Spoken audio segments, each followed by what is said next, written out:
क्या कभी ऐसा हुआ है कि सुबह अलार्म बजता है, नींद खुलती है और हम किसी तरह बस खुद को घसीटते हुए शीशे के सामने ले जाते हैं? हाँ, और वहां जो अक्स दिखता है ना, एकदम झुके हुए कंधे, थका हुआ चेहरा। बिल्कुल, बिना किसी एनर्जी के खड़े रहने का वो तरीका। मतलब उसे देखकर ऐसा महसूस होता है जैसे दिन शुरू होने से पहले ही हम कोई अदृश्य लड़ाई हार चुके हैं। एकदम सही बात है।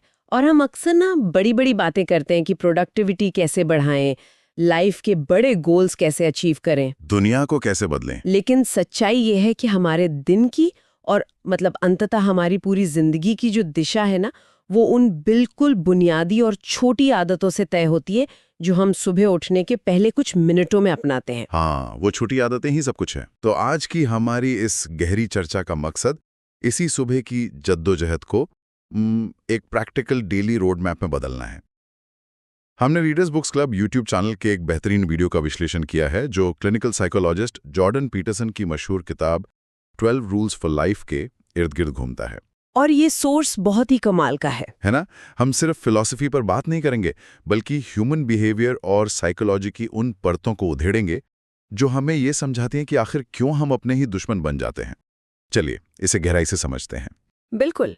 इस चर्चा का सबसे दिलचस्प पहलू यही है कि ये हमें उन चीज़ों पर ध्यान देने को मजबूर करता है जिन्हें हम अक्सर बहुत मामूली समझकर नज़रअंदाज कर देते हैं। हाँ, इग्नोर कर देते हैं। सही कहा।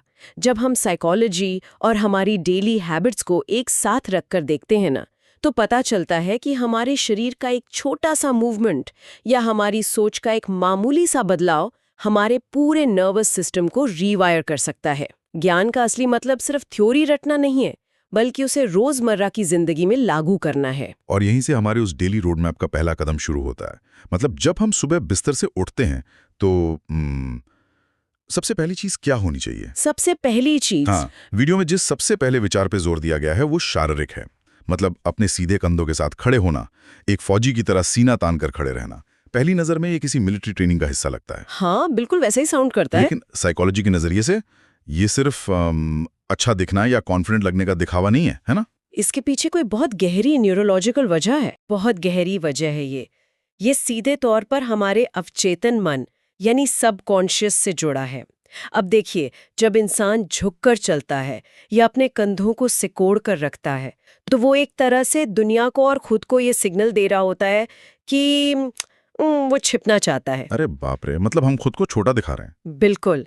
एवोल्यूशनरी बायोलॉजी हमें यही बताती है कि प्रकृति में हारने वाला हमेशा खुद को छोटा कर लेता है। लेकिन जब हम अपने पोस्चर को सीधा करते हैं, कंधों को पीछे खींचते हैं, तो हम शारीरिक रूप से अपने ब्रेन को एक कमांड दे रहे होते हैं कि हम भाग नहीं रहे। हाँ, हम जीवन की अनिश्चितता और उसकी जिम्मेदारियों का सामना करने के लिए तैयार हैं। ये एक फिजिकल डिक्लेरेशन है।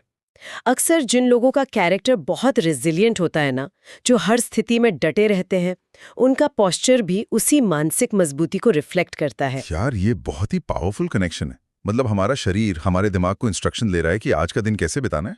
एकदम। लेकिन इसके बाद जो अगला साइकोलॉजिकल बैरियर आता है वो खुद की वैल्यू करने से जुड़ा है।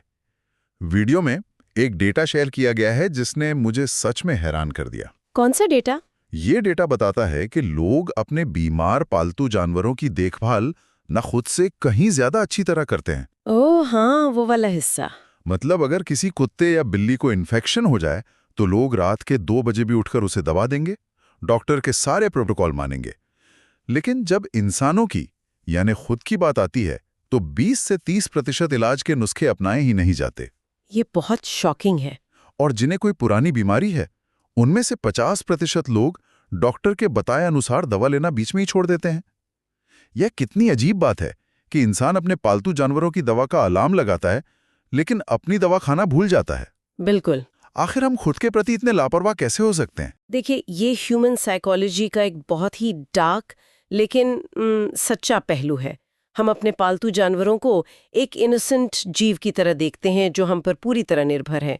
उनकी कोई गलती नहीं होती, इसलिए हमें लगता है कि वे हमारी केयर के हकदार हैं। अच्छा, और खुद के लिए?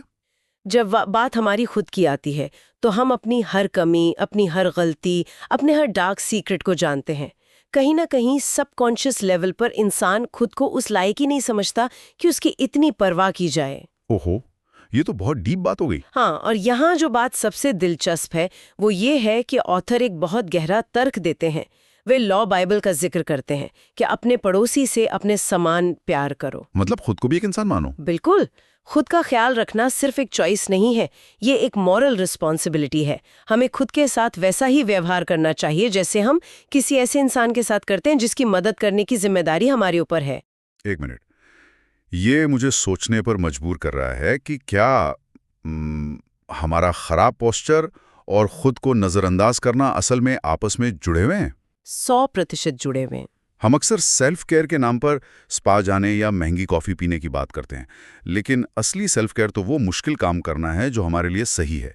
अपनी दवा समय पर लेना, सही खाना खाना, खुद को एक प्रोजेक्ट मानकर उस पर काम करना। और यही वो शिफ्ट है जो पूरे दिन की नींव तय करता है। अगर हम अपने सुबह की शुरुआत शरीर को सीधा रखकर और खुद को एक जिम्मेदारी मानकर करें, तो ये दिन भर के लिए एक बहुत मजबूत नींव बनाता है। हम विक्टिम माइंडसेट से बाहर आ जाते हैं। सही बात है। तो हमने सुबह की शुरुआत सही कर ली, हमारा पोस्चर सीधा है, हमने खुद की देखभाल की जिम्मेदारी उठा ली है। अब हम घर से बाहर निकलते हैं। हाँ, असली दुनिया में। अब बाहर निकलते ही हमारा सामना होता है सोसाइटी से, सोशल मीडिया से, दूसरों की सफलताओं से।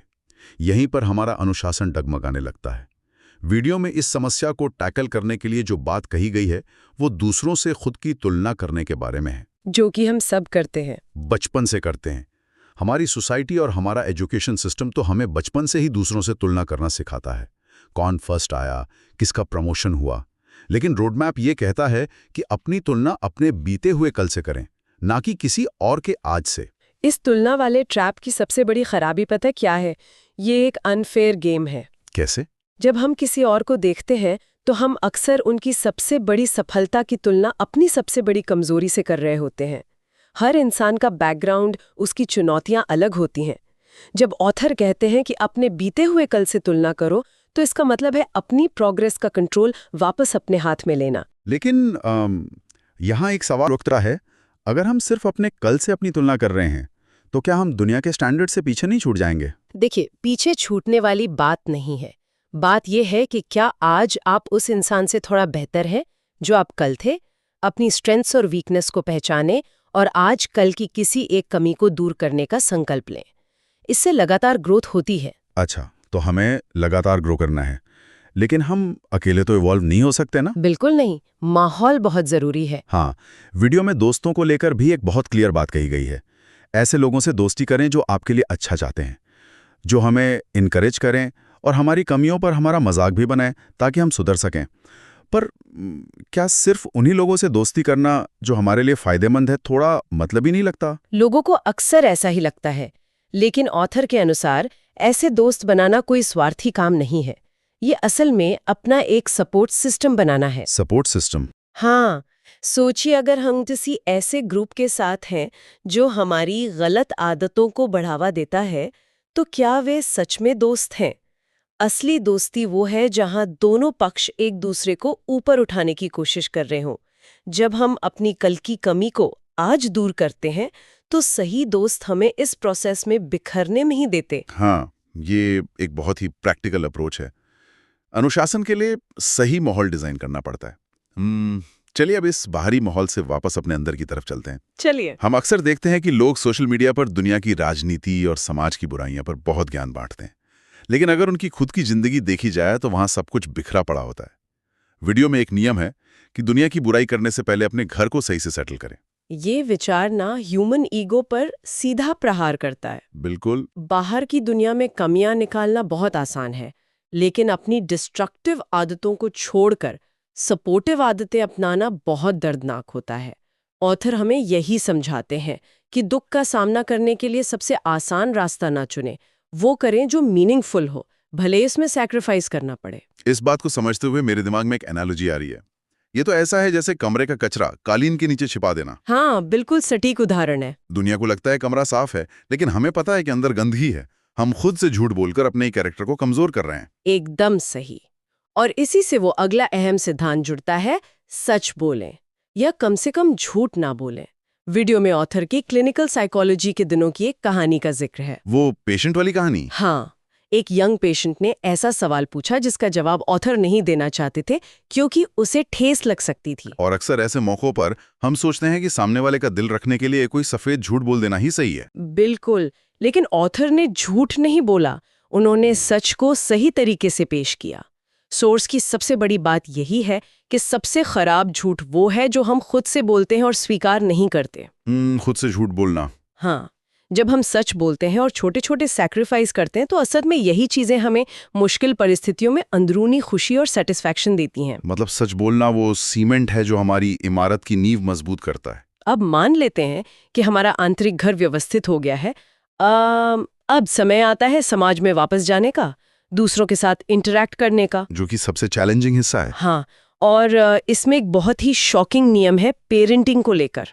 इसमें साफ कहा गया है कि बच्चों को ऐसा कुछ ना करने दें जिससे आप उन्हें नापसंद करने लगें। हाँ, ये हिस्सा काफी चर्चा में रहता है। मुझे तो लगता है ये आज के मॉडर्न पेरेंटिंग आइडियाज के एकदम उलट है ना। नॉर्थ अमेरिका के जो नियम है कि बच्चों पर कोई सख्ती नहीं करनी चाहिए, उसका इसमें बहुत क्रिटिक है। देखिए, अगर हम सोर्स के पक्ष को न्यूट्रल होकर समझें तो ऑथर का तर्क ये है कि माता-पिता समाज के पहले प्रतिनिधि होते हैं। अगर घर में बच्चे बदतमीजी करते हैं और पेरेंट्स एक दूसरे पर जिम्मेदारी डाल देते हैं तो ये बुरी पेरेंटिंग है। तो मतलब बच्चों को डिसिप्लिन ना करना असल में उनके साथ नाइंसाफी है। ऑथर के मुताबिक बिल्कुल। अगर माता पिता अनुशासन नहीं सिखाएंगे तो समाज उन्हें बहुत कठोरता से सबक सिखाएगा। पहले पेरेंट बने, फिर दोस्त या टीचर, ताकि बाहर के लोग भी उनसे अच्छा व्यवहार करें। ये बहुत ही कड़वा सच है। समाज माफ करने वाला नहीं होता। और इसी समाज में जब हम दूसरों से बातचीत करते हैं तो हमारे संवाद का तरीका कैसा होना चाहिए? संवाद के लिए 2 बहुत अहम नियम बताए गए हैं। पहला, हमेशा मान लें कि आप जिसे सुन रहे हैं वो कुछ ऐसा जानता है जो आप नहीं जानते। ये 2 वे कॉन्वर्सेशन बनाता है। ईगो को साइड में रखना मतलब। बिल्कुल। और दूसरा, अपनी स्पीच में प्रिसाइज रहें, यानी अपनी बातों में एकदम सटीक रहें। सटीक होना क्यों जरूरी है? क्योंकि जब हम अपनी समस्याओं को साफ शब्दों में डिफाइन नहीं करते तो वे धुंधली और बहुत डरावनी लगती हैं। सटीक होने से वे हल करने योग्य बन जाती है। और निराशा में भी पॉजिटिव चीजों पर फोकस करने की बात कही गई है ना? हाँ, क्योंकि हम सिर्फ वही समझते हैं जो हमारे सेंसेस एक्सपीरियंस करते हैं। इसी से जुड़े हुए 2 बहुत ही दिलचस्प उदाहरण हैं। पहला, बच्चों को स्केटबोर्डिंग करते समय डिस्टर्ब न करें, और दूसरा, सड़क पर मिली बिल्ली को पालना या दिन में कुछ अच्छे काम करना। स्केटबोर्डिंग वाला नियम मुझे बहुत अनोखा लगा। ये असल में एक मेटाफर है। समाज अक्सर लिंग और जाति आधारित भेदभाव वाले नियम बनाकर लोगों को ओवर प्रोटेक्ट करने की कोशिश करता है, जो नाइंसाफी है।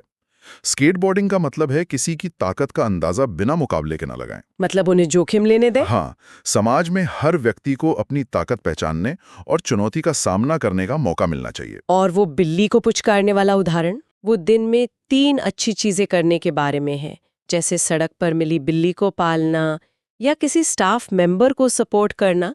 दुनिया चाहे कितनी भी कठोर हो, छोटी छोटी दया हमें शांति का एहसास कराती है। यार, ये सिर्फ एक समरी नहीं है, ये सच में जीवन को देखने का एक पूरा नजरिया है। हमने बातों बातों में एक बहुत ही स्पष्ट डेली रोड मैप तैयार कर लिया है। बिल्कुल, एक बहुत प्रैक्टिकल रोड मैप। अगर हम इसे समेटे तो श्रोताओं के लिए रोड मैप कुछ ऐसा है। सुबह उठकर अपना पोस्चर सीधा करें। जो पहला नियम है, अपनी दवा और सेहत का ख्याल एक जिम्मेदारी की तरह रखें। खुद को कल से बेहतर बनाने का टास्क लें। हाँ, और रोजमर्रा में कम से कम 3 अच्छे काम करें। इस पूरी चर्चा के अंत में एक ऐसा विचार है जो सोर्स के निष्कर्ष से निकल कर आता है। उसमें कहा गया है कि इन नियमों से इंसान किसी पर डिपेंड नहीं रहता। पूरी तरह इंडिपेंडेंट? हाँ, हम अक्सर सोचते हैं कि पूरी तरह आजाद होने का मतलब है कोई जिम्मेदारी ना होना, लेकिन क्या सच में ऐसा है? ये तो बहुत सोचने वाली बात है। बिल्कुल।